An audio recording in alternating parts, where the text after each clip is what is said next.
If there is one word that surfaces in the gospel for today, it is disappointment. More than disappointment, it is frustration.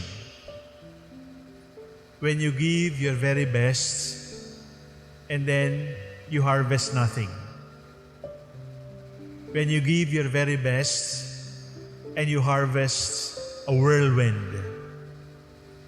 When you give your very best and you harvest terror and violence against you.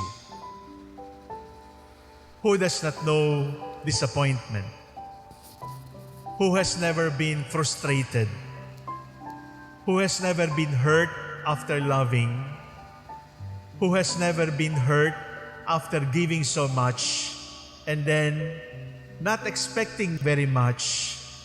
What we reap is gossip or intrigue or backstabbing or even worse, attempts on our lives. Can we love without getting disappointed? Can we serve without getting disappointed?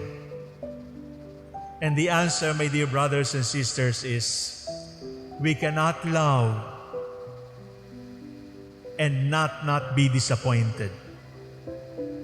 Because part of loving while we are still here on earth is the reality of being disappointed. That is why the Lord, who is fully human, allowed Himself to be disappointed, to be frustrated, to be hurt by the very same people He loved, to be hurt by the very same people He wanted to save, to be hurt by the very same people who were ridiculing Him, and to choose to say, Father, forgive them, they do not know what they are doing, even if they have not yet asked for forgiveness, even if they have not yet acknowledged their sins. Can we love without getting disappointed? No. And then the next question is, maybe we should stop loving so that we will not be disappointed? And the answer is still no. Why are we always disappointed here on earth? Why do we have to suffer rejection while we are alive? Why are our dreams frustrated? Why do our friends become traitors? Why do our children turn against us after bringing them up so well? Why? The answer is because we are living in this world. And everything in this world is limited. Everything in this world is blemished. Everything in this world is imperfect. And so it is with the way we love.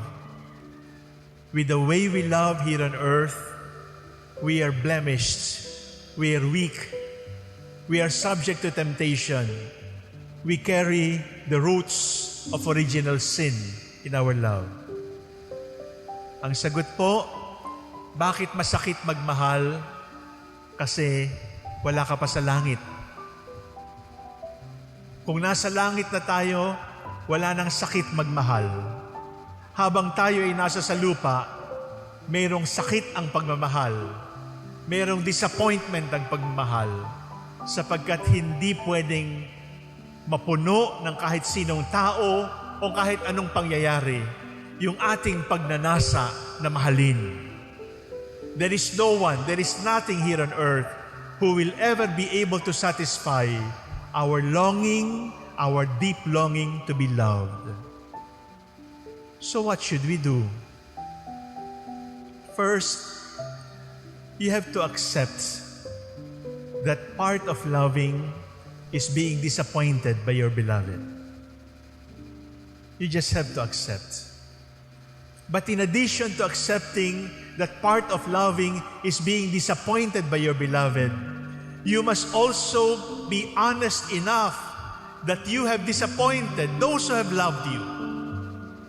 You must be humble enough to acknowledge that you have disappointed, you have hurt, you have blemished the love of those who love you.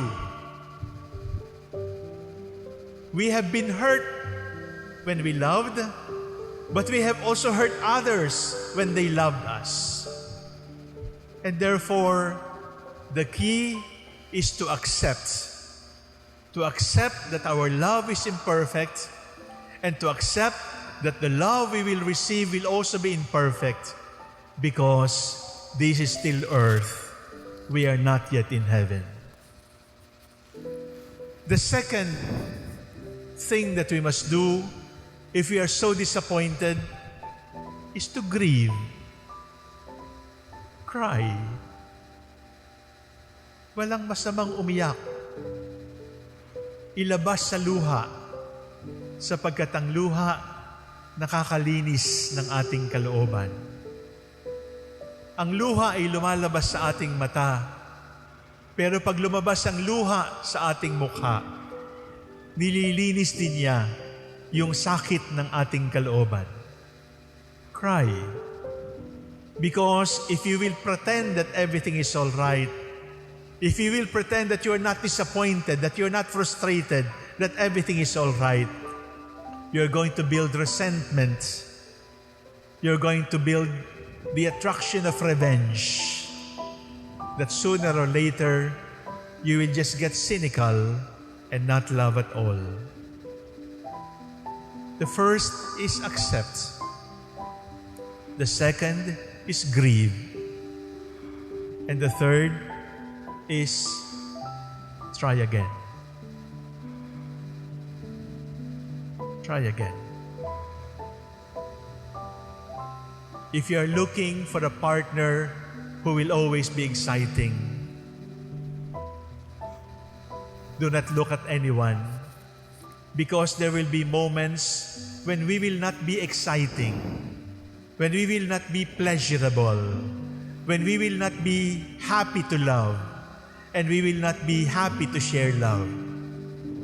If you're looking for a companion who will never disappoint you, who will always be exciting for you, you are not looking for a living creature, because for as long as we are here on earth, our love will always be disappointing and frustrating, blemished and hurting. 3 words to do, my dear brothers and sisters, if you have been disappointed, if you have been hurt by those you love. Accept. Accept that love is like that. And accept that you are like that too. That you have been hurt and you have also hurt. And everybody has been hurt. And everybody has hurt somebody sometime in this life. Grieve. Let your soul be cleansed by the tears from your heart. If there is a lump in your throat and you are tempted not to love at all, cry. Cry with the Lord. Cry over it, because crying will clean you. But don't cry forever. Start again and keep on trying. And believe me, you will get hurt again. And believe me, you will cry again. But just keep on trying and trying and trying until that day comes when we breathe our last and we can say, I have loved, I have hurt, I have been hurt, I have been sorry, I have grieved, I will try again. And in heaven, we can love without disappointment. We can love without frustration. We can love without pain, because we will be seeing the face of our loving God.